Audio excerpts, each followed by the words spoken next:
Good morning, everybody. Have a good weekend. Who got a bunch of stuff done since Thursday? Who knew we had a bunch of stuff to get done since Thursday? It was a lot. It's interesting. Last week we had, my niece here, and then with you, Jay. Most of you, I think, met her, got to have a, conversation with her. As she interviewed, I know she asked a lot of questions. She did not tell me the questions she asked, or the answers she received. And nor have I got my report back yet, but I will tell you what that was all about. So she has worked for Twitter and for T-Mobile. And what she did for Twitter and T-Mobile is she was an executive for both of those companies. And she was in charge of talent acquisition and retention. Kind of like what I do all the time when it comes to trying to get new agents to come to the company. So she was really looking at to see what type of culture and what we offer here at this company, so she can put together a plan so that we can let the world know what a great thing we have going on here without affecting our current culture and things, because I think we have a great current culture. So at one point, she was in the tech world, in the big tech, Google, Twitter, all those, Facebook, all that stuff. She was the #1 talent acquisition coordinator in the country. 1 year at T-Mobile, she brought in 25,000. So she's a wealth of talent, and I really appreciate you guys spending time talking to her. And I'm really looking forward to the report she's going to get back to us. And oddly enough, how many people got time to spend time with her? She's not a cool person. She's not just easy to talk to. She is actually considering moving to the computer sector. So if she does, she'll still work with big tech, but she would be really involved in helping us with life up here. So that could be something really good. So kind of want to let everybody know that's, and you guys will hear this all again on Wednesday. We talked again on Wednesday. Do we not have Lacey scheduled for this Wednesday? Whitaker. 4. So I think this Wednesday, Lacey is, one of the things Lacey Whitaker does very, very well is, this is a great social media presence, and there are a bunch of different groups, and she gets a lot of business from that. And how she does that, we all go, oh, man, there's so much business from social media. She's actually going to come in and tell you her story, how she does it, and what she does to foster those relationships online and get people to tag her and refer her business within the groups that she's involved in. So I think that's going to be a welcome balance to hear that. All right. How many people, I think some of our online people did not make it today, dropping like flies. Dropping like flies. How many people were able to accomplish everything that needed to be accomplished in your things that needed to be done that you were looking? How many people got everything done? Yeah, Okay, I mean, good. everything. Good. So you got your list of 100 at least, right? What else was there?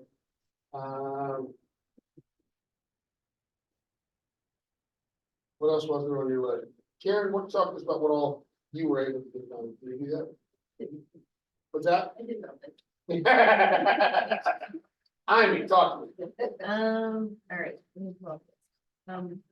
Watched the videos you're supposed to be watching. Okay. My first mailing went out last week. How many people did you or did you send mailings out to? 30. 30, okay. It's on the good part. Oh, you're right there when it happened. I was like, What's what that? happened? She's gonna let me responded. They did. Yeah. She So- sent him a That's card. what we want to hear. Share with us. Yeah. What happened? It's a young Navy guy that I helped buy a house, I want to say 3 years ago. And he was 20 at the time. His parents were super involved. They couldn't afford up, And I had a pretty good relationship with them. Things kind of, he's in the Navy, so he's going back and forth with the ship. And I had time to connect with him, so I took an opportunity to do that. And let him know if they could give me a call for, some schedules, some coffee or a cocktail, because that was for one. And he did. So we're probably gonna, I'm probably gonna invite him to a lunch thing that I do this weekend. Awesome. So do you think you would have lost, if you hadn't had or been doing this, you think you would have just lost connection with him? Maybe his mom. But at least it was him now. Yeah, And, he is actually being stationed to Mississippi or something. well, that's a listing. This summer, so we're gonna talk about, what his goals are for that. Very good. Has anybody else, out of the people you've been contacting, has anybody else got any replies from anyone? Started any conversations with anyone? Okay. How many people worked on their CRM? Got all their stuff uploaded to their CRM in the Buffini system? You upload your stuff? How do you like that CRM? I like it so far. It's easy to navigate. So far, so good. Yeah, and again, I think that CRM is for people you know, and then Sierra is for people you don't. Alyssa, glad to see you here. Hi, I So- do have to meet a contractor at 10:15. What's that? I do have to meet a contractor at 10:15 at that house that's on, yeah. It's always fun to have a falling down house. All right, well, today we have, 3 modules to complete, but, the videos are only about, there's 3 of them, modules 8, 9, and 10. Yep. Modules 8, 9, and 10. So they're gonna run about an hour, 15 minutes total. So if you guys don't have any other questions, we're gonna get started on that. I have to run to my house real quick while those are playing. I'll be back before they're over. Because I let the commission check in, and I'm sure people have to pay with, and I need to get that filed today, so I don't get shot. So I'm gonna run and get that done. Do you guys have any questions of anything that, any problems you ran into this week, anything that you want to share, with the class? You know, how many people practiced the mayor campaign? You practiced with Kendra? Not with Kendra, How's she feeling? myself. She said she was feeling better yesterday when I talked to her. Okay. I'm hoping she's gonna be at least online today, but. All right, so. It's going around, it's bad. It is, everybody like did said Clay, so. All right. Without further ado, get you guys rolling on that, and I'll be back before they're done. Sorry, I just want to get to this.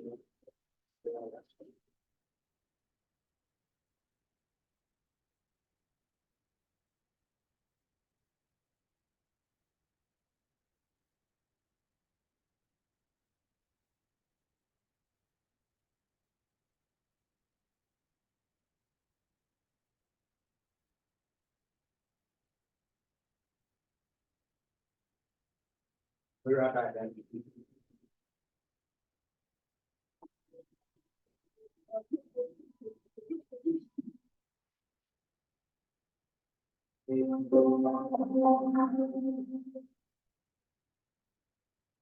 Welcome to Module 8, the 365 system.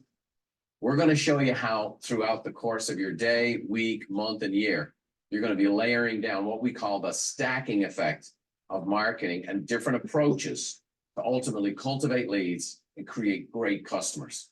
We're going to show you how the system works and ultimately how the system pays off. Now, the word system sounds kind of technical, but I'm not a computer programmer and I'm not asking you to be one. What we're talking about is the working by referral system. Why is a system so important? Well, as self-employed people, the hardest thing in the world is to be consistent. And the only way I've ever found to have myself and other small business owners be consistent is to have a system. The system creates routine, dependability, and that dependability builds trust, and trust is the source of where all referrals come from. And that's where we're going to dive in today. So it may not sound sexy, but let me tell you, the benefits of a system are very sexy. It's trust and referrals. So here's the definition of a system. It's a set of things working together as part of an interconnecting network. A set of things working together as part of an interconnecting network. I'm going to show you how this working by referral system works for you. And we have this lovely little acrostic here of the word system. It says, save yourself time, energy, and money. Save yourself time, energy, and money. Now in module 10, when I'm helping you manage the world's most difficult person, we're going to be focusing on time, energy, and money, and what you can do to control those 3 elements. But systems are very powerful. Michael Gerber, who wrote the best-selling book, The E-Myth Revisited, said systems run the business and people run the systems. Systems run the business and people run the systems. If this is your first go around in owning your own business, let me say this to you. This book is probably the best small business book ever written. By the way, I have several small business books myself. This guy, he's actually from Carlsbad, right where we live here in San Diego. His name is Michael Gerber. And this book, it's why most small businesses don't work and what to do about it. It's a very, very powerful book. I highly recommend it to you. So let's dive in right now to the three things I want to cover with you in this module. Number one, the stacking effect. I'm going to show you how the working by referral system is a layering process. Next, we're going to cover the system at work and how it works and how you need to work it. And then third, how the system pays off. I'm really trying to get you to commit to working the system the way it was designed. If you work the system the way it was designed, it will get you the results it was designed to get. Now, remember, the three questions that every client has: can I trust you? Are you good at what you do? And do you care about me? Those three questions we're trying to answer with every aspect of what we do with our working by referral systems.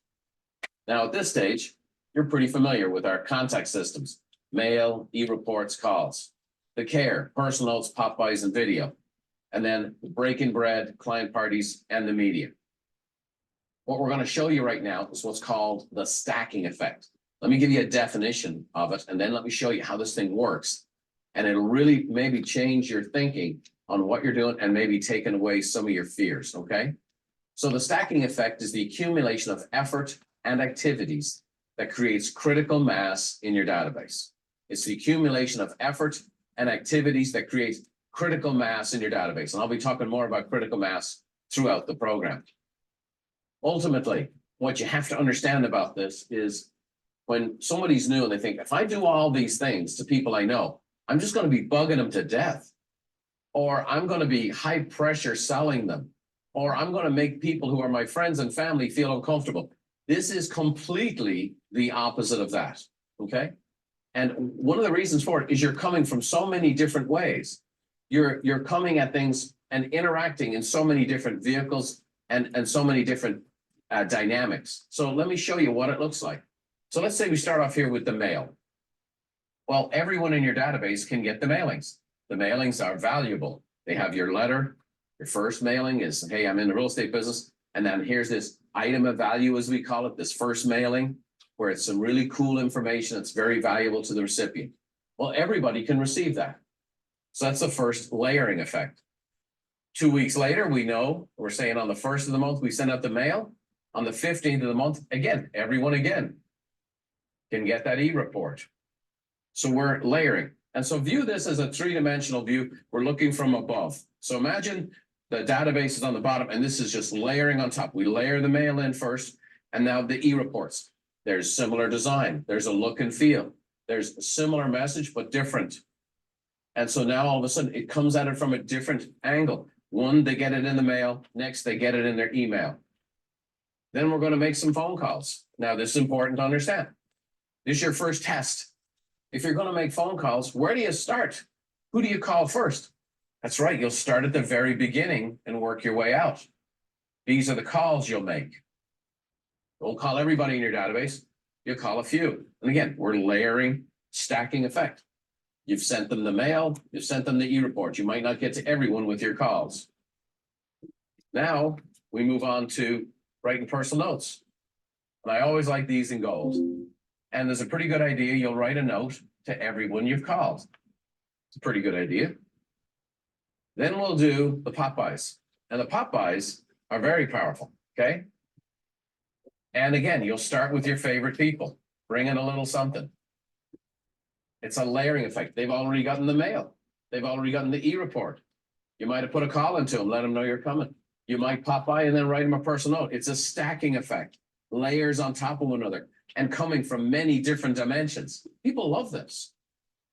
And then maybe we'll do a little video. And the video, well, that can go to everybody. You can send it to everyone all together, or you can pick a few people to do an individual message for. Okay. Now we do that on top of the breaking bread and client parties, now we really start to have something going. And so we see that we're stacking one on top of the other, on top of the other, on top of the other. It's unique. A note is not the same as a mailing. A mailing is not the same as an e-report. A pop-by is not the same as a phone call. So you're coming from many different dimensions. Why is this so important? Well, again, many agents feel like, oh, I don't want to bug folks. I don't want to be high pressure. Well, this is certainly not that. But there's another problem. There's another problem, and I want to share with you some sales statistics. And it's in regards to following up. So 47% of salespeople never follow up with a prospect at all. 25% of salespeople make a second contact. 12% of salespeople only make 3 contacts and then stop. And then only 10% of salespeople make more than 3 contacts. Well, when we do a mail and an e-report, a call, a personal note, and a pop-by or a video, we're certainly doing more than that. Now, where do the sales actually come from? 2% of all sales are made on the first contact. What did we say? That means 53% of all salespeople don't follow up even a second time. So David's got a chance at 2% of all the business. 3% of sales are made on the second contact. 5% of sales are made on the third contact. 10% of sales are made on the fourth contact. And here's the magic number. 80% of sales are made on the 5th to 12th contact. Now, just calling somebody 12 times, that's hardcore.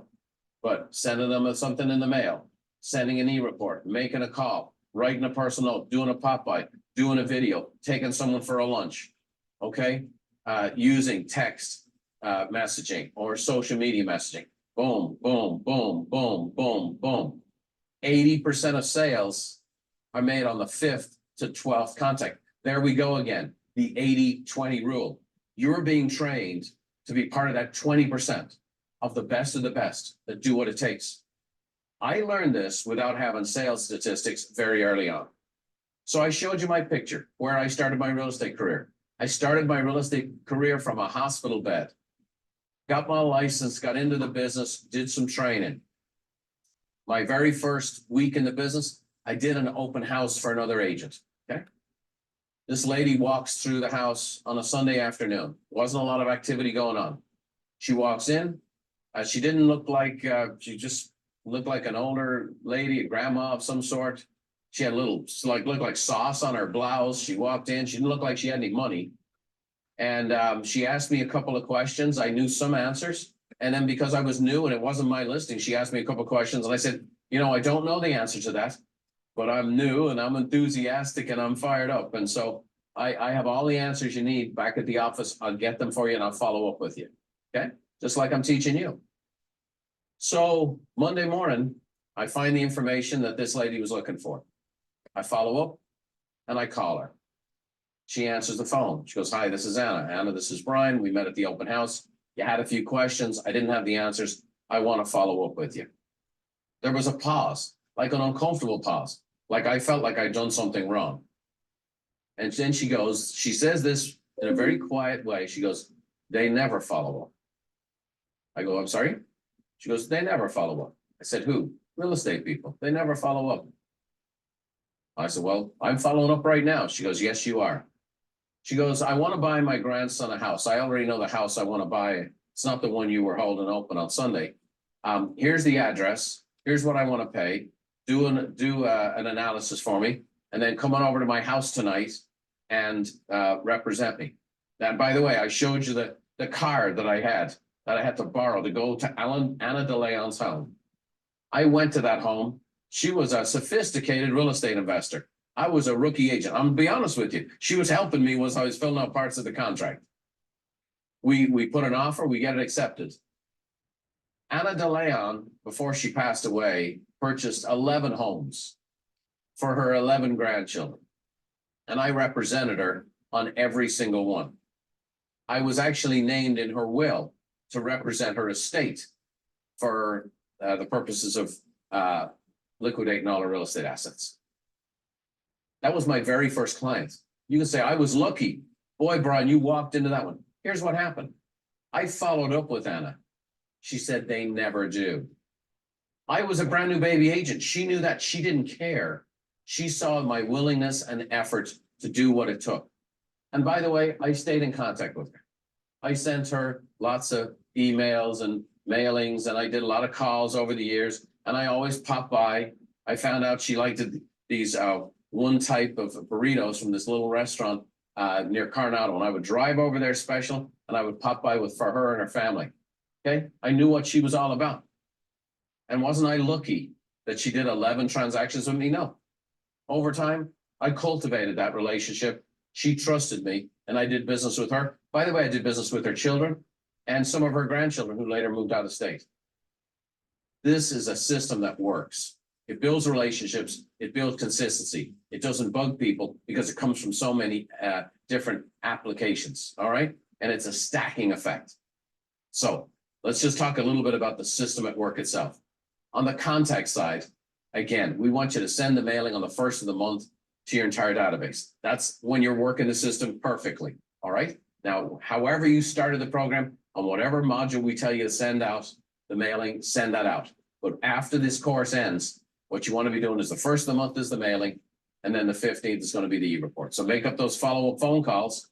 So follow up after you've sent out your mailings. That's where you call behind, and then send the e-report on the 15th. So that's our contact. We mail, we e-report, we call. Beautiful. On the care side, you send a note to everyone you've called. It's just a great idea. You call someone, you send them a note. Now I'm going to give you some numbers. I'm asking you to do up to 7 pop-bys a week. Okay. That's a good number and not an overwhelming number. Okay. Plan it out. You can lay it out in the Referral Maker CRM. It can tell you who to pop by. It works with the Maps app, so you can lay it all out. So it makes it real efficient. All right. And then once a month, I want you to send a video to your entire database with an update, with a little, here's what's going on in real estate. And we'll be providing you that information to make those videos very, very practical. On the community side, you want to set up 1 client breakfast and 1 lunch each week, right? So there's a great book that says never eat alone. Well, we're just saying, hey, once a week for breakfast or a coffee, or once a week for lunch. And then bring a business owner to breakfast, very specifically. And again, it can be a coffee also, but bring a business owner. So you have someone in your database, it's a breakfast or lunch, and then someone who owns a business. Just every week, I meet with one of them. And then the last little piece here, community, is to plan out your social media posts. Have a little plan to it. Now, we'll be giving you the do's and don'ts of social media. We'll be sharing with you some cool tips on that, but you're just putting it in right here. So you want to plan it out, okay? Contact, care, community, the stacking effect. Here's how the whole system pays off.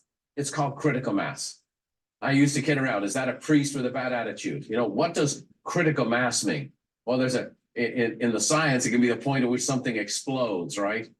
Quantum physics, if you will. But this is the point at which a brand becomes self-sustaining and no longer needs additional investment to remain economically viable. The point at which a brand becomes self-sustaining. Let me give you an example of where this system starts to pay off. I would get a referral, and I would eventually get a referral from not just one person, but 2 or 3 people who were in a similar community. It might be someone in a church I knew who was a client of mine. And the next thing you know, they refer me to another person. Well, eventually I got to the point where someone in that same church would mention they were thinking about buying or selling a home, and they'd hear from 2 or 3 people, you need to talk to Brian. And so that's when the critical mass starts to take place. That's when your name becomes synonymous in the mind of your database with real estate and great real estate service. A great example of this critical mass is growing up in Ireland. My mother never, ever used the word vacuum cleaner. She only ever called it a Hoover. You know, I didn't know until I came to America that Hoover was a brand name. We say, use the Hoover. And I say to my kids, grab the Hoover. Dad, we don't have a Hoover. We have a whatever. No, that's the Hoover. In my mind, it's Hoover. That's critical mass. And another example of this would be Kleenex. People say, can you pass me a Kleenex? Even though it's a tissue they're asking for. But tissue and Kleenex have become synonymous. It's critical mass. Another example of that is FedEx. FedEx has become synonymous with overnight. People say, can you overnight it to me? No, they say, can you FedEx it to me? And you might overnight it to them through a different service, which would still use the word FedEx. Critical mass. Critical mass. And that's what we're trying to establish in our database. That these people right here, we know that each one of these people know 285 people. And we're trying to create critical mass with each one of the people we have, so that when someone in their 285 mentions real estate, they think of us and know how to refer us. So here's level one in critical mass. Here's the first goal to get to. The first goal is 100 people in your database. That's what we're trying to get you to do in building up your database who receive the 365 system. That'll produce on average $100,000 in commissions. Does that sound like a good number to you? Does that sound better than the $8,900 that the typical realtor makes in less than 2 years in the business? Why can I say things like this? Because we've trained so many people in this system. If you will take it on board, and if you will work the system and trust the system, the results will come. So 100 people in your database, given the 365 system, will produce about $100,000, depending on your average sales price. The next level is to take not just 100 people, but now to get 100 A's in your database. And 100 A's in your database who receive the 365 system usually produces about 30 transactions a year. And again, depending on your average sales price, that can go up and down. So the first level is 100 people. The next level is 100 A's. How many people might you have to go through to get to 100 A's? You might have to get through 300 to get to 100 A's, okay? What I can tell you is that this little system works like a charm, but you've got to work the system. And it doesn't matter where you're starting from. But Brian, I'm in a bad situation. Brian, I just lost my job. Brian, I just lost my spouse. Brian, I just had this happen. And that you need to understand, we've seen it all. And as a coaching company, we've put our arms around people who've come from all kinds of different circumstances. And I'm going to share continually these stories with you. And I have one of these to share with you right now. She's one of my favorite people. Her name is Joanne Zabrowski. And she's been with us for over 20 years. And I tell you these stories of people who've been with us for 20 years because I want you to think of this as a career. And you want to get off to this good start, this very important 100 days. And then what can happen for you? Joanne Zabrowski, when we met her, she got into real estate. She was new to the area. She had just gone through a divorce. Okay, she adopted a couple of kids. She was $150,000 in debt to credit cards and the IRS. Okay, and really under pressure. She did what the real estate business told her to do: cold call and door knock. Well, she had nowhere else to go, so she did those things, but she hated those things. Well, we started teaching her this system, and she took it on board, and she works this system beautifully. And today, she's one of the top agents in her area, and she lives a phenomenal life, but has a great business. And it has allowed her to be fully present for those girls of hers and be fully present for her clients and to live the kind of life she always hoped she could. I want to share this story with you. I hope it'll encourage you. Maybe your circumstances aren't great today, but they can become great. Let's take a look at Joanne Zabrowski's good life story.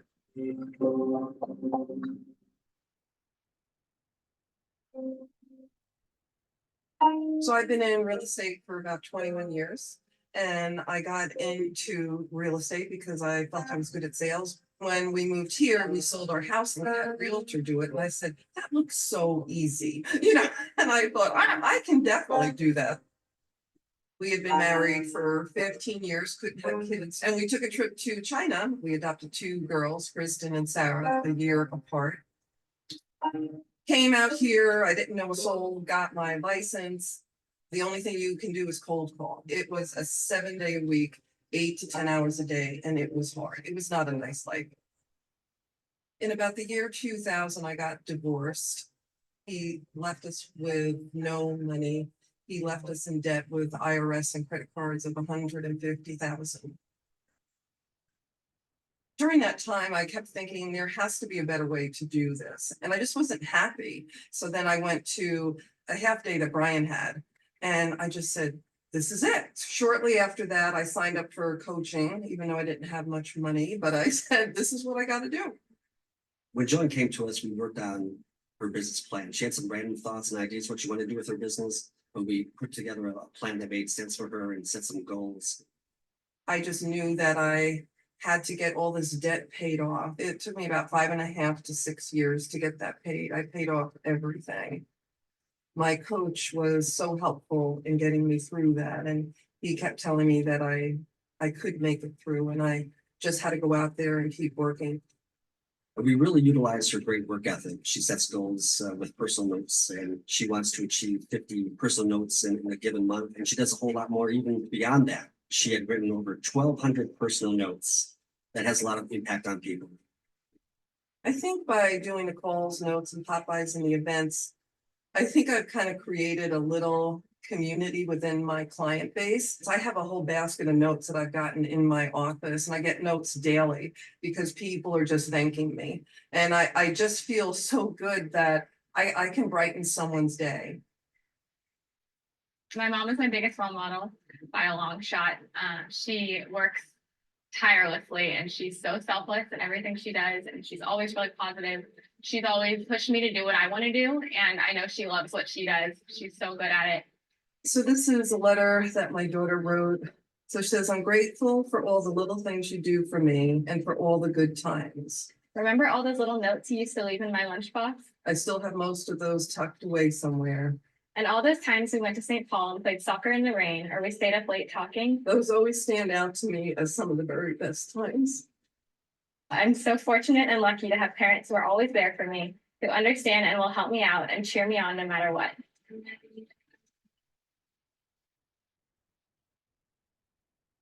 I'm Joanne Zabrowski, and I'm living the good life.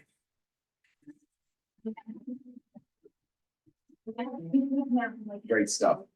I love stories like that. And your story can be a story just like that, no matter what your circumstances are today, no matter what you have or don't have in your bank account, no matter what's going on in your life. And it's why I love the real estate business. And it's also why I'm so worked up about you working the system that's being created. This system works. Now, if you want to create your own system, God bless you. But if you want to be successful in the most efficient way possible, follow the system. Learn to lean into the stacking effect and do the calls and the notes and the pop-bys, contact care and community. Get a chance to see how it actually will save you time, energy, and money, because it's a system and the system becomes consistent. And then ultimately, this system can pay off for you by creating critical mass in your database and ultimately giving you a chance to make the kind of living you want, to kind of have the type of relationships you want with your customers, and to have the kind of relationship you want with your family and your life. Now, how are you going to get there? Well, everybody wants to get to heaven. No one wants to die to get there. Education without implementation is merely entertainment. Here are your training action steps. Call 5 people in your database per day to follow up on your first mailing. Write 3 personal notes per day. Pop by 5 people in your database this week.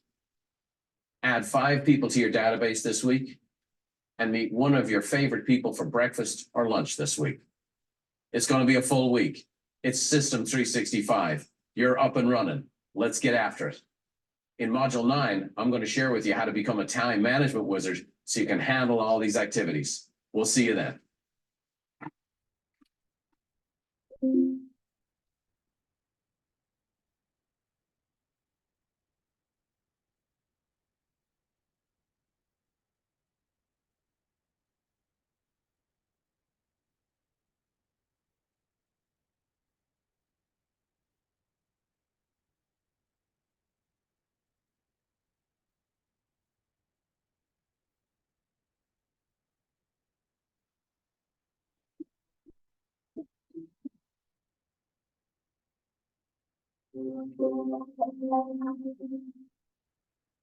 Welcome to Module 9, the Time Management Wizard.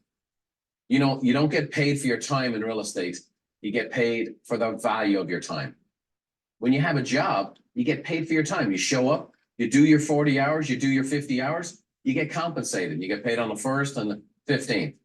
Well, this is a really major difference between owning a business and having a job. For example, I've seen agents who make $1 million a year who work about 40 to 50 hours a week. And I've seen many real estate agents who work 40 to 50 hours a week who make $30,000 a year. One makes $1 million, one makes 30,000. They're both working the same number of hours. What's the difference? Is one smarter? Not usually. Has some been lucky or just happen to be born in the right place or know the right people? Not usually. It ultimately comes down to how they use their time. See, some people spend their time and some people invest their time. And this is what's so fair about this business is no matter who you are or what you are, we all get 24 hours a day, 7 days a week. The only difference is what do we do with our time? You have to be a person who takes control of your time. J.R. Tolkien, the great author, said, all we have to decide is what we do with the time that is given to us. It's about maximizing that. So we're going to talk to you today about the strategy of time management. Later on, we'll be talking about the tactics of time management. But right now, we want to get the strategy down so that you can put these boundaries in place and ultimately create for yourself a structure. See, when you have a job, the job is structured. You're kind of told where to go, what to do, when to be somewhere. In real estate, you're not told to be anywhere at any given time at all. And on one hand, it's great freedom. And for a free-spirited people, it's lovely. The problem is it then becomes a prison because you ultimately have no boundaries and the business ends up owning you instead of you owning your business. So let me give you a definition of time management here. It's the ability to use one's time effectively or productively. Effectively or productively. And this is key right here. Don't ever mistake activity for productivity. You know, in real estate, people clean their desks, they're doing stuff on social media. We know all the stuff. We've shared this with you earlier on. Errands and admin and email and surfing the web and social media, and then only 3% talking with clients. And I would also say a key ingredient to this graphic, it's not just what you do, but when you do it. For example, do you really need to start your day by answering emails? Is that what you have to do? Now, maybe there's some ones that are pressing you need to get right back to. But at the end of the day, we have to look at when we do what we do. For example, before noon, typically your energy is at the highest point. It should be the activities that require the most energy from you. Talking to people, going seeing people, having a lunch with people, a coffee with people, doing a pop-by, writing personal notes, making your calls to your database. You want to be fresh. You want to be at your best. You can be a little tired and need a little recovery while you're doing email, right? And so that's what you want to do. So when you start out your day, and that's what most people do, they struggle with the start. So we got to make sure that we're really getting connected, that our energy and our time management is connected with our highest priorities. Henry David Thoreau said, it's not enough to be busy. The question is, what are we busy about? We have to be productive because that's what we get paid for. So let me walk you through how to become a time management wizard. And this is really creating a structure and these boundaries for your calendar. So here are the 4 ways to do this. First, you lay out the year. You lay out the year. Second, you plan the month. So you lay out the year, you plan the month. I'll be talking more about each one of these. Next, you schedule the week.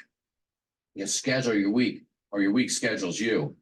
And then lastly, you prioritize the day. Each and every day is a priority. And you prioritize your day and what you're going to do in that day. So let me just talk to you about this, laying out the year, okay? So this has worked for me. I know this has worked for thousands of people we've helped. The first thing you do is, as a self-employed person, you lay out your year with yourself and your family and your life into the schedule first. So personal vacations, you plan those out. Significant events, it could be graduations, weddings, birthdays, anniversaries. I have 6 kids and they were all into sports. And a lot of them are playing sports at a national level. And so we would have big competitions we knew were coming up that we wanted to attend. So we put them in my calendar first. And by the way, when you don't put them in the calendar, you're going to be saying no to a lot of people. You're going to be disappointing a lot of important people in your life. Next, family commitments. Okay, it might be the Thanksgiving or birthdays, anniversaries. You put those things in your calendar first. Why? Because I promise you, when you don't have those things blocked out, you'll meet people who say, yeah, I want to buy a house. And you're like, I really need a buyer. And the guess thing, your schedule's, you think it's wide open and it's not. And now you have a conflict. And then you have this conflict between your personal life and your business life. And it starts to go like this. It becomes a real drag. And then client parties, I would also put them in. Why? Because they need a bit of planning. They need to be done out in advance. So lay them out into your annual calendar. Stephen Covey says it this way. The key is not to prioritize what's on your schedule, but to schedule your priorities. So we're putting a lot of the big stuff in first. Now, in my world, if you come to Buffini Company, and again, We have millions of dollars of technology. I have all kinds of staff. I have all kinds of technologies here, there, and wherever. But you'll still see my schedule is done old school in certain ways. First, I have a big calendar for my events and requirements for the business and my family. And I have a second calendar because I also have this podcast where I do 52 shows a year. So I actually have two big calendars sitting there in front of me all the time. And I've layered in all of these things I'm telling you about. I've been doing this since I was first in real estate, and it's made all the difference in the world. Brings a little calm to the chaos. So after you lay out the year, the second thing is plan the month. You have to plan your month. So what do you need to put in your month? Well, now we're getting a little more tactically driven. We're going to schedule our mailings and e-reports, right? And so 1st and 15th, usually, again, based on this course, it'll be as we've laid it out in the action steps for you. Lay out your pop buys, okay? Start putting, okay, I'm going to do it over Thursday, Friday here, first week, and the third week, I'm going to do here, and you start laying it out. And then you need to block time for a business network meeting. So do a little research, whether it's LaTip, Chamber of Commerce, anywhere you can do a business to business, BNI, wherever it is, find out the schedule, block it out in your calendar. And there it is. And again, Referral Maker CRM does a wonderful job of helping you prioritize your database and then prioritizing your schedule so you can lay it all out, just like we're showing you here. So here's what to include in your weekly calendar. First, choose your day off. You know, your day off will not choose you. And what happens for so many people in real estate is they're planning on taking a little bit of time off, but then they get a phone call, and then they do a little bit of work, or they have an office at home. And what happens is, instead of, oh, I'm working all the time, it's in our mind, we say we're working all the time, and we naturally protect ourselves. We naturally have instincts to protect ourselves. So what do? We dial down the energy. We dial it down all 7 days. So I'm going to encourage you to pick a day off. Now, if you're going to start out and do open houses on the weekend, so on and so forth, maybe your day off is going to be Monday, or maybe your day off is Wednesday to start with.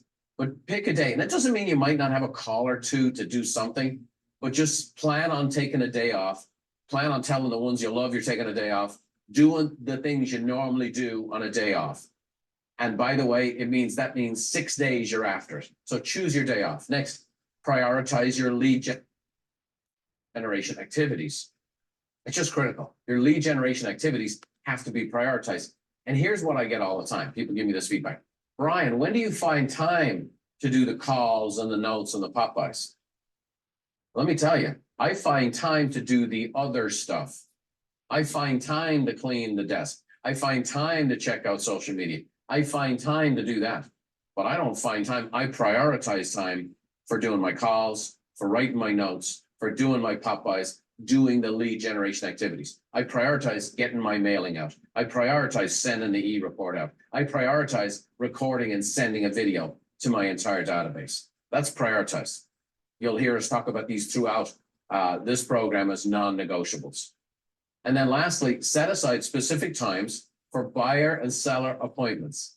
Now, right now you might be going, that's great, Brian, but I don't have any leads. Well, if you do the activities we're talking about, you will. And there's a little bit here, a little bit of if you build it, they will come. Let me just give you some feedback on this. I've had people who, they get someone responds to a mailing or a call, and they'll say, you know what, I'm interested in you come and take a look at my house.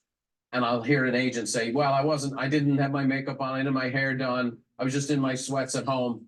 Well, let me tell you, that person wasn't ready to work that day. That person was ready to lounge. And this is what happens to agents all the time. Let me say this to you. I set aside time in my calendar for appointments I did not yet have.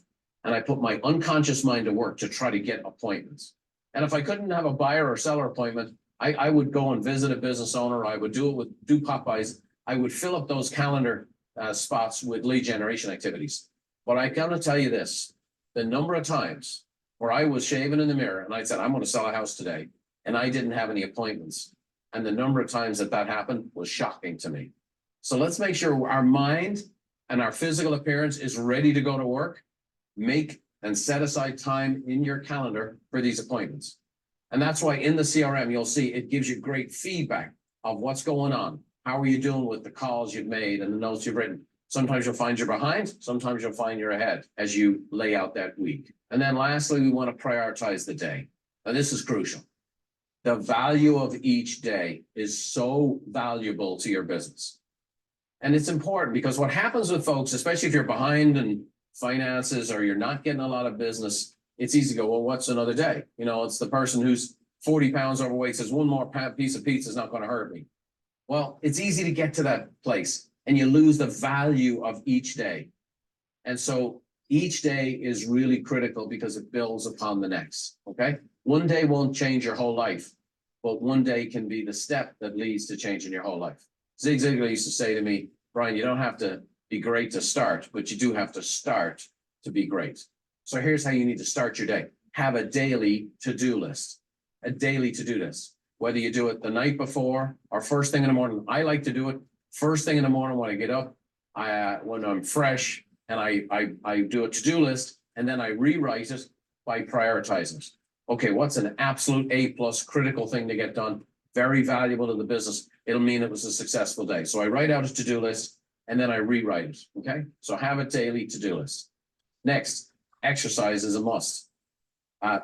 It's just important. I'm not talking about having body by Jake or Jane, but as a self-employed person, how you feel and how your body's working is a critical part of your business.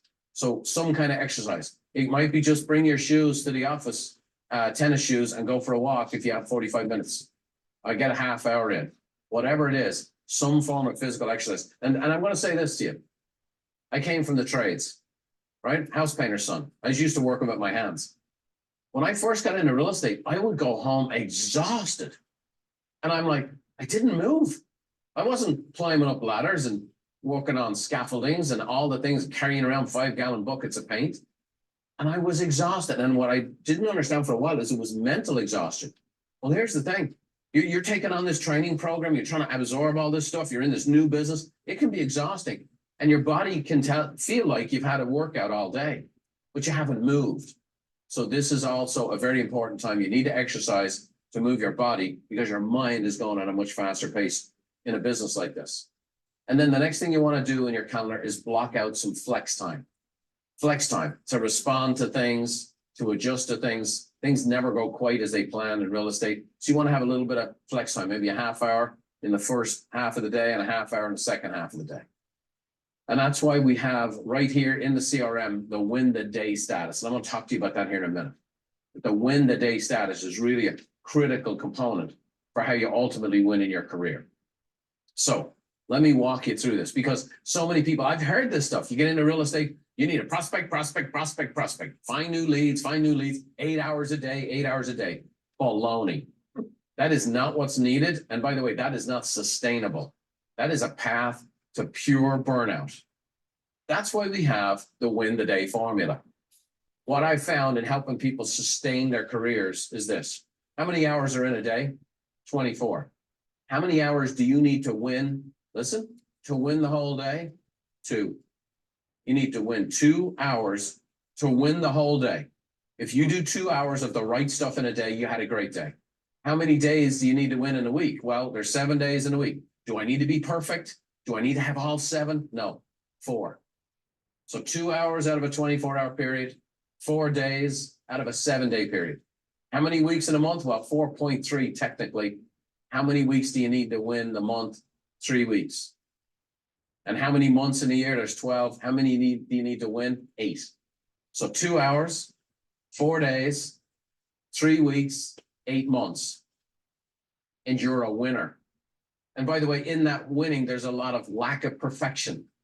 Nobody works this system to perfection. I never worked this system to perfection, but I did enough of the right things, enough of the time on a consistent basis to build momentum, to create critical mass, and ultimately have a phenomenal business. I came across this French poem years ago, and I love this because it talks about the specificity and the power of the small thing. And this is really what winning the day is all about. Each individual day in this French poem is like a little nail. And it says, for want of a nail, the shoe was lost. For want of a shoe, the horse was lost. For want of a horse, the rider was lost. For want of a rider, the message was lost. For want of the message, the battle was lost. For want of a battle, the kingdom was lost. all for the want of a horseshoe nail. Each day is a nail. I understand. Look, if you're behind on your taxes, is it easy to feel like, what does one day or writing 2 personal notes going to do for me? Let's say you're up to your eyeballs in debt and you're thinking, what's 5 Popeyes going to do for me? But it is the value of each day and each day. And what we want you to do is nail each day. We want you to win each day, because each time you win the day, it's a nail in the shoe, and you get a chance to win the battle and win the war and ultimately expand your kingdom.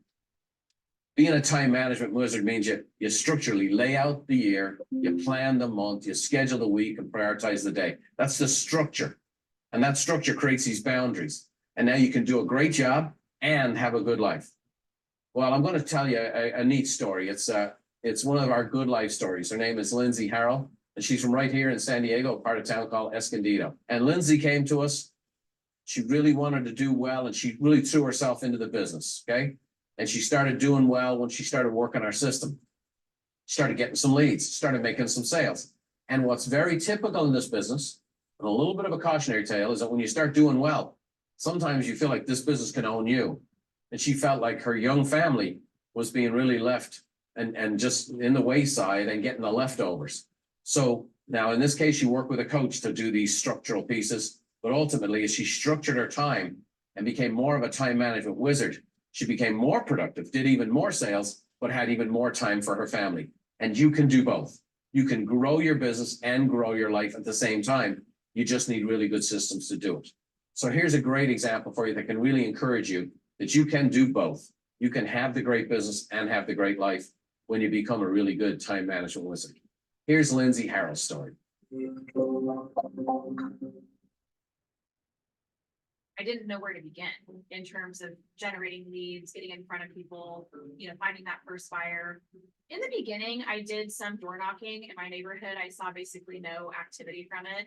I read Brian and Jonigo's book, Work by Referral, Live the Good Life, and then I took 100 Days to Greatness.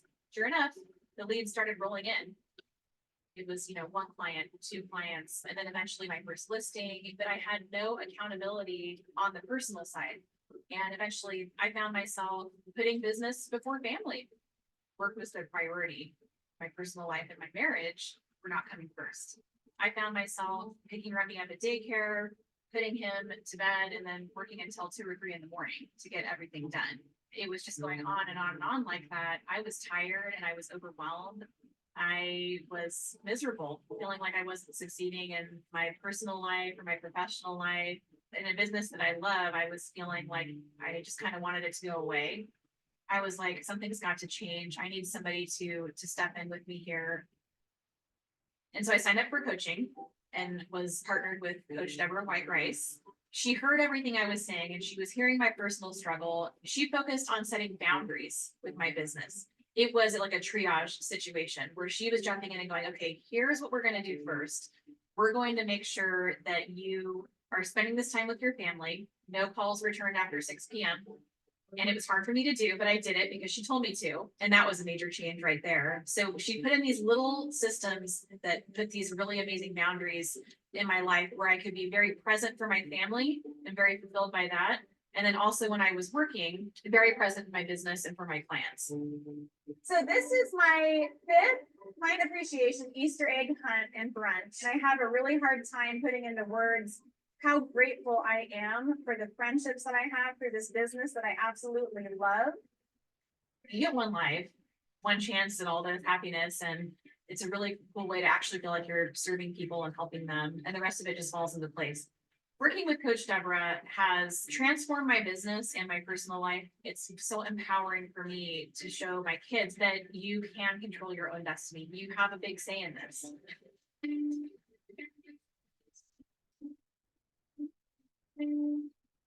My name is Lindsay Harrell, and I'm living the good life. Oh, beautiful story. I just love that. And I love how many lives our clients touch and the families that can be enhanced because they're doing well in their real estate business. You can do a wonderful job for your customers and do a wonderful job for yourself and your family if you'll control your time. Lay out the year, plan the month, schedule the week, prioritize the day. But ultimately, like the poem says, we win the day. We win the day. And that's really what it's all about. And I want you to win the day right now. I want you to win it with the action steps you're about to take. Education without implementation is merely entertainment. Here is your training action step and real estate ready tasks. Send a video message to your database. You can look for an example right there on the online resource center. On real estate ready tasks, what I want you to do is study the market. You really need to know the market. You can consult with your local MLS. There's also a wonderful resource as part of your membership with the National Association of Realtors, and it's called RPR. So what is RPR? Well, it's a national database of parcel-centric data on over 170 million US properties. It's built exclusively for realtors. There's no additional charge to realtors, and there's no consumer access. Well, that's really a big deal. This is for realtors only. A couple of the top features of this RPR, you can do a CMA or a comparative market analysis. There's buyer search and mapping. There's market knowledge. There's reports, and even a mobile app. As a real estate agent, you need to become an expert on the housing market in your local area, okay? Well, hopefully we've helped you get a hold of your time management right now so that it sets you up for Module 10. We're going to help you manage the world's most difficult person, and that's you. We'll see you then.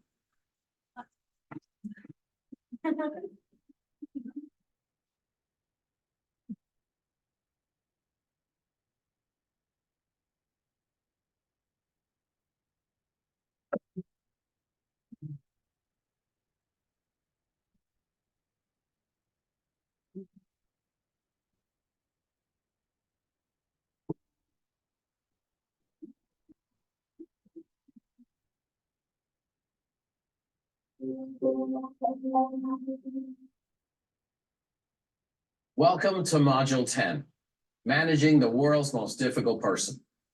You know, I shave the world's most difficult person every morning. My bride Beverly, over 30 years ago, we were first married. As a little joke, she bought a sticker and placed it on top of my bathroom mirror, and it said, "You are now looking at the problem." And we got a lot of chuckles out of that. But the more I thought about it, the more I knew she was right. You know, if you're looking at the problem, the good news is you're also looking at the solution. We can learn to manage ourselves, and we have to manage ourselves before we manage anything or anyone else.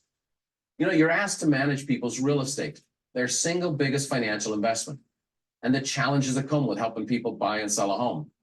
We need to have our act together first so we can be a top flight real estate professional. So let's dive right in to managing you, the world's most difficult person.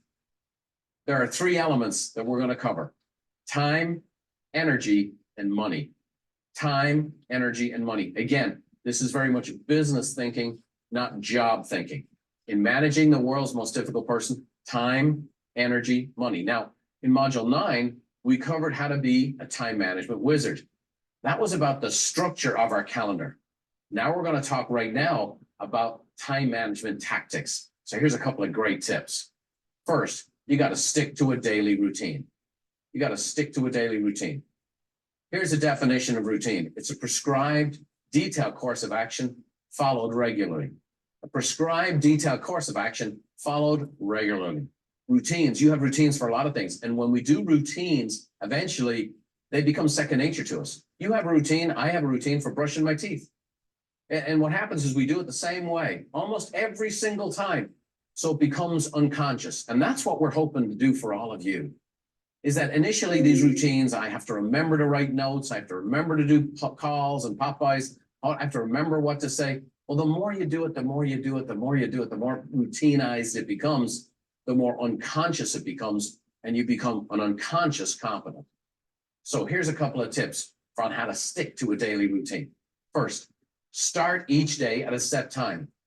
That's right.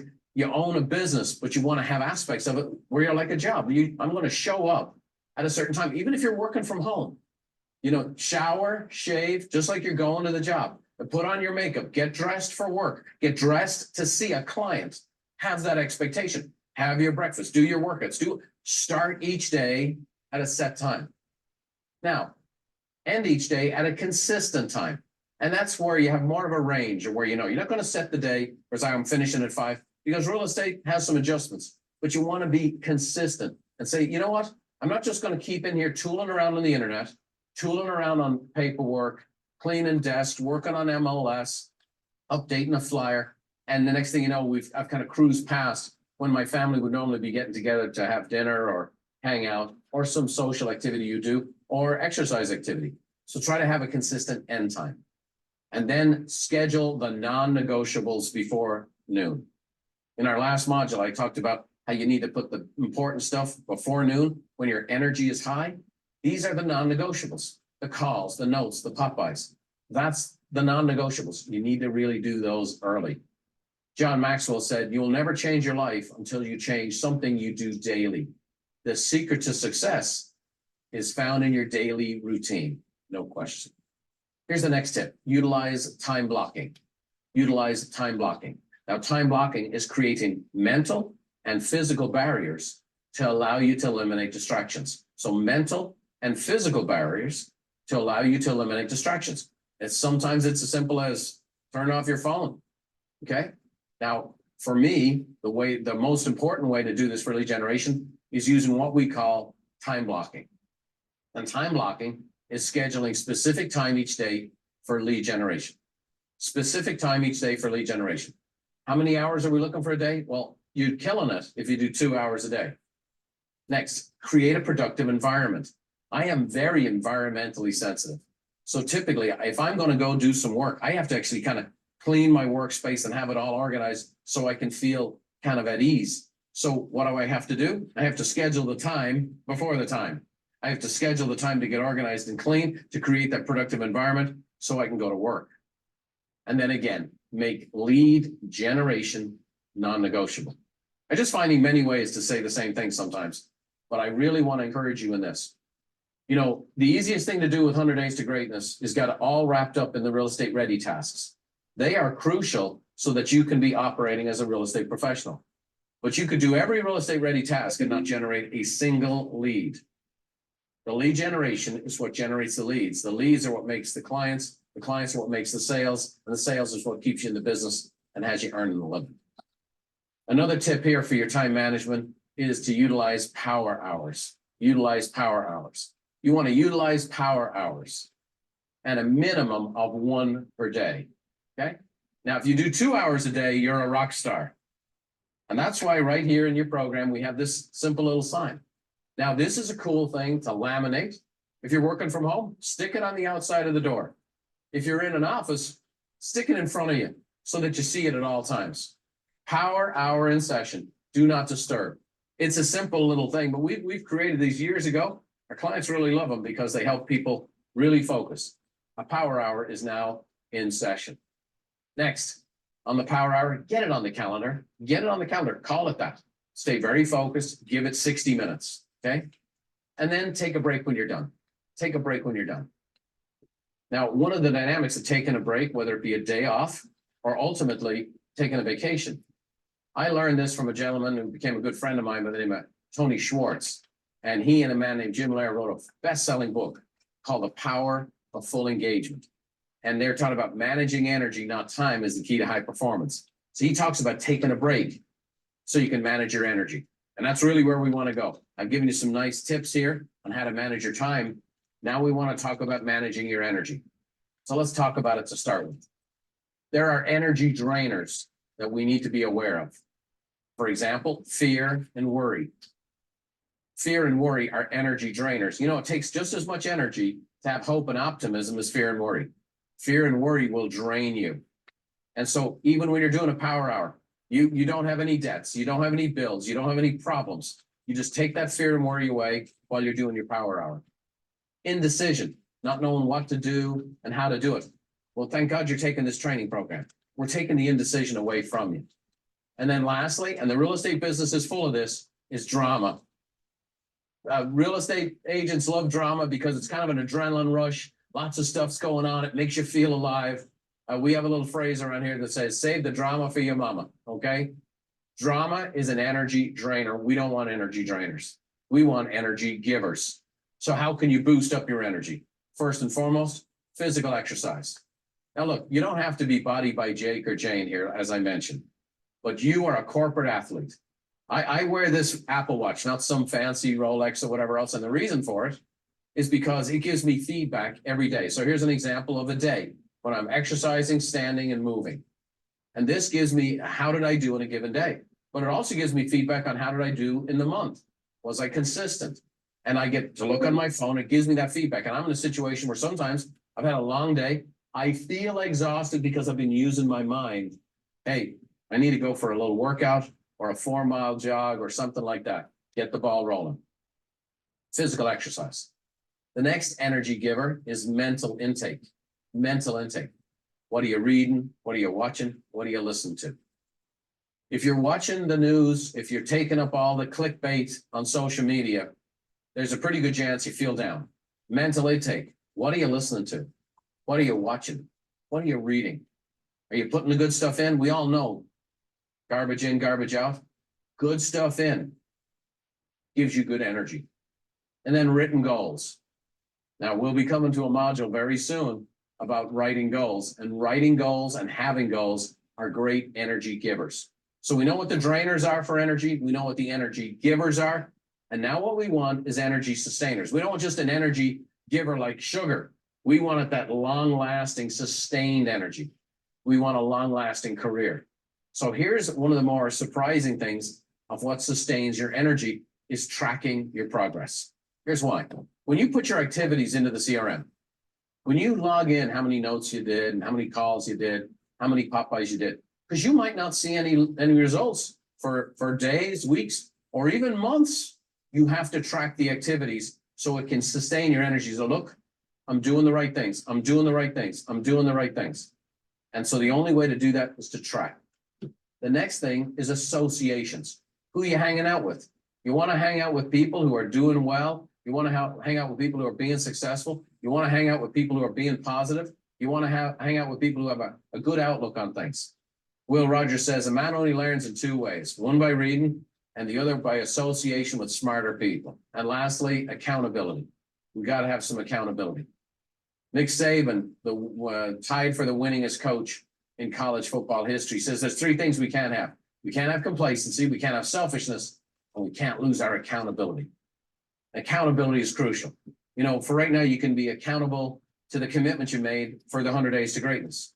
You can be accountable by putting your activities in your CRM.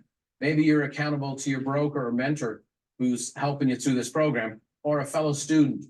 Maybe eventually you're going to be accountable to a coach. So we covered time and we covered energy. And now the third element of managing the world's most difficult person is managing your money. And specifically in the area of money, we're going to talk about spending. Now, I'm just going to give you a couple of tips right here. In Module 18, we'll be doing an exhaustive breakdown on how to manage your money as a self-employed real estate professional in a module called Money Matters. But a couple of tips right now that are very important. First and foremost, know your expenses. Know your expenses. Know where your money's going. The next thing, and it's very much different in thinking from having a job to owning a business, is that you make cuts in your expenses at home to fuel your business. You have to make cuts at home. Is there a few subscriptions you have? Is there things you're paying for that you don't really need? Is there a few areas here that you could tighten up to create just a little bit of cash to be able to invest in your business, to grow your business? Your business is the golden goose. And the golden goose needs to be fed. It needs to be nurtured. It needs to be raised, because the golden goose is eventually going to lay these golden eggs. If you starve the golden goose, if you starve your business will eventually die. So make cuts at home initially to fuel your business. And then remember this in real estate, that gross income is different from net income. You get trophies for gross income. Net income is what you keep. Very important that you manage it. Errol Flynn, the famous actor, said, "My problem lies in reconciling my gross habits with my net income." Okay? So make sure we control the spending. Next, we want to talk about saving. You want to set aside money for income taxes. Okay? And that's the first place to save. And again, we're going to go into this more exhaustively in Module 18. And then I'm going to show you a little formula that changed my life. It's called the 70-10-10-10 formula. And you can do this. 70-10-10-10 looks like this. You learn to live on 70% of what you make. You save 10%, you give 10%, and you invest 10%. Now, let me encourage you. When I first came exposed to this information here, I was spending about 106% of what I was making. And my bride and I had to make some cuts. So we made some cuts, and some of it was painful. In fact, I've been a golfer my whole life. Learned how to play golf when I was a kid. My dad has played golf for 60 years, and it was always part of our growing up. So I joined a little golf club in San Diego, and I could rationalize, hey, I meet good people there. I grow my database there. I'm talking business with some of the people I play golf with there. But when I did the budget, we had to make cuts, and I had to cut out being a member of the golf club. And now we were down to 97,111. Okay, that's kind of how we started. And then we grew it from there. But eventually you learn to live on 70% of what you make. You save 10%, you give 10%, you invest 10%, you'll be well on your way. And if you follow this formula, ultimately we'll put you in a path that ultimately not only will you have very, very solid financial footing, but this investment account will eventually grow to be able to be the down payment on some of this investment real estate you buy. There is nothing more powerful than owning the very product that you sell. There's nothing more powerful than looking in the eye of a client saying, let me tell you, this is such a good deal, I'd buy it myself. And I've been in a situation where I had a client who said, I don't want to buy it. And I said, well, I will, I'll buy it. And I've owned a lot of real estate and continue to own a lot of real estate. And that's ultimately what's made my fortune. So very, very powerful here, okay? Once you follow the 70-10-10-10 formula, now you get to fund a retirement account. Now, this is very important because in real estate, there's like one really nice application where you can fund your investment, a retirement account, and it reduces your tax liability. It's called a SEP IRA in the States, and it's called an RRSP in Canada. And typically what agents will do is they'll file their taxes on tax day, pay their tax bill, and then file an extension. And during the course of that extension, they save up the money to invest in their SEP IRA or RRSP and reduce their tax liability. At the same time, growing their retirement investment account. So plenty of people who can talk to you about growing your retirement account like that. It's a good thing to just be aware of. You know, Warren Buffett says, don't save what's left after spending, but spend what is left after saving. Okay, great stuff. On the investing side itself, and that's part of the 10%, one of the places to invest is in your business. You know, do you like stocks? Well, let me tell you, the best stock that's available right now is you. You've just gotten into one of the most proven industries in the world. Food, shelter, clothing. It's not going anywhere. Real estate's not going anywhere. You want to invest in a stock where there's honest and hardworking ethic involved. That's you, honest and hardworking. And you want to invest in a business that has a lot of upside potential. Well, let me tell you, where's there more upside potential than you? I'm sharing these stories of people just like you that started with nothing, that had no transactions at all. And 5 years, 10 years, 15, 20 years into it are making millions of dollars. You can do that. You made an investment to start with me right now called 100 Days to Greatness.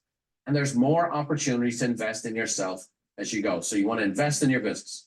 The second piece is invest in yourself. That's not just training, but personal development, self-development. The very first millionaire in America was Ben Franklin. Ben Franklin did a lot of things, but he was the very first millionaire. And he said, if a person will empty their purse into their head, it's the best investment and no one can take it from them. Very powerful. And then lastly, you want to invest in your clients. You know, client parties, pop by gifts, sending out the items of value. You're investing in your clients. You can do this. See, if you do these things that we're talking about, manage your time, energy, and money, you'll be managing not only the world's most difficult person, but the best asset you've got. And ultimately, stock price is going to rise. You know, speaking of stock price, Terry Jones from Aurelia, Ontario, he started with us when he was 6 months into his real estate career. It took him 6 to 7 months to get his first commission check. And that's why keep going, even if you're not getting results.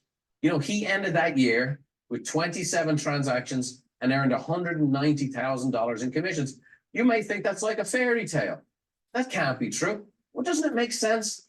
He was doing the activities. He started going, he started doing the calls and the notes and the pop-bys, and he started to generate a few leads and a few more leads. And then he made a few more sales, got a bit more confidence, and those sales produced more sales, and those leads produced more leads. And on you go. And you can. That's why you don't want to give up. You want to persevere. So we talked about managing the world's most difficult person. That's you, that's me. Time, energy, money. We talked about the money side, the 70-10-10-10 formula. That what we live on, what we spend, what we save, and what we invest. Hopefully, these tips have brought together for you a little bit of comfort of how you can manage yourself and be a real capable professional in serving your clients. Now, don't forget, we've got to take some action on this training. Otherwise, it's just entertainment. So we have some real estate ready steps for you today. First, build and establish relationships with a number of lenders in your area. And also build or establish relationships with a number of closing services or escrow companies in your area. Make sure any activities you do this week that you always update the Referral Maker CRM so you can get that feedback so you don't give up. Now I'm excited for you because in Module 11, I'm going to speak on one of my favorite subjects of all time, which is goal setting and ultimately how to be a goal getter. We'll see you then.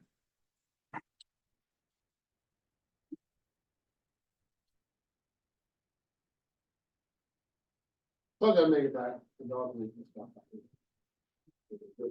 Say hi, put your ears back. I don't understand how to feel about it.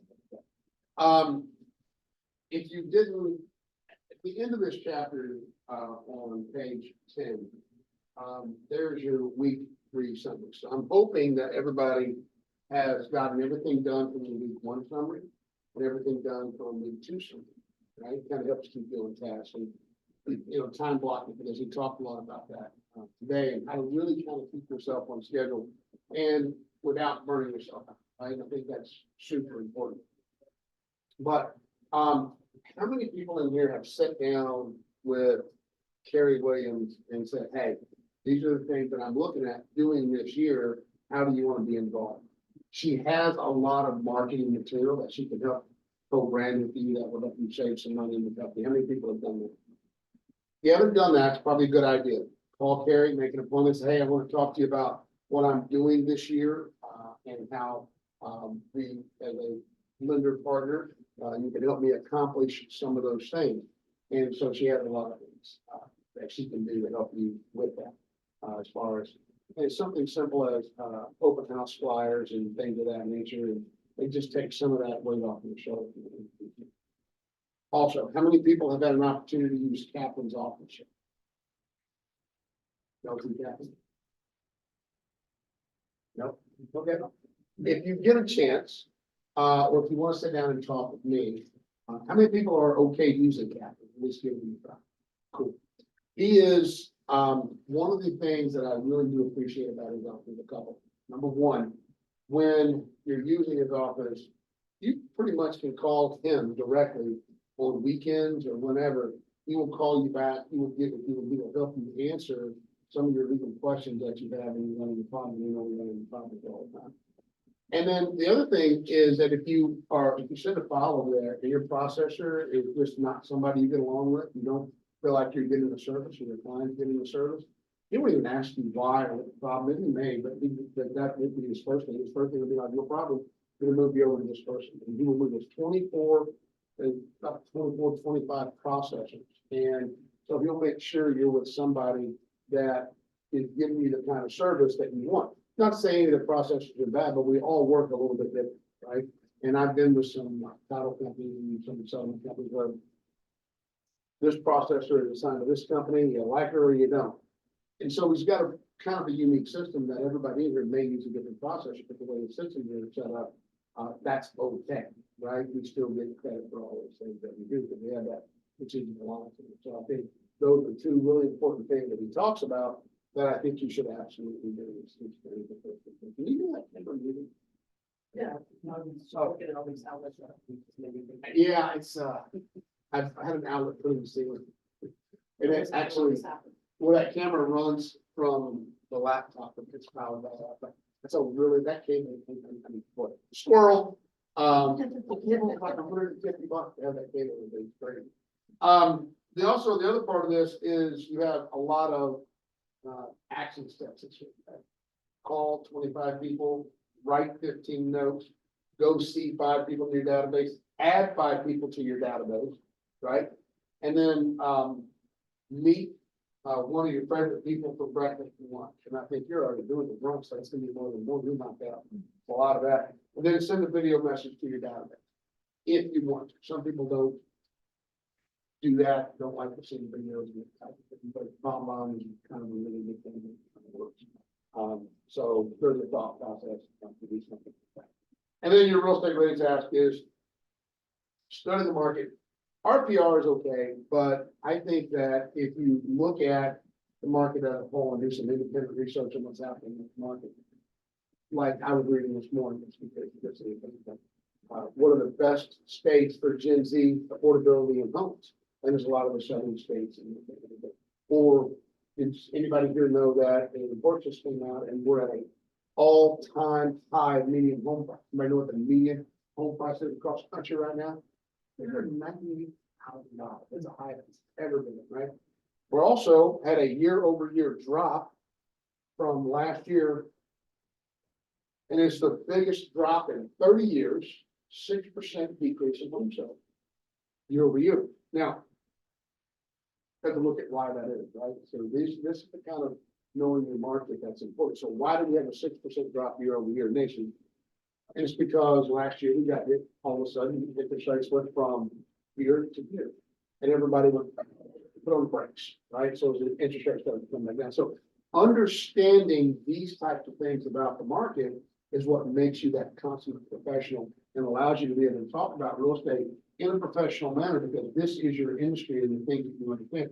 And when people around you start to view you as that expert of understanding those things, they're always going to come back to that mountain. And that's just so important. I can't stress it enough that your ability to talk about the market is one of the things that's going to get you more business.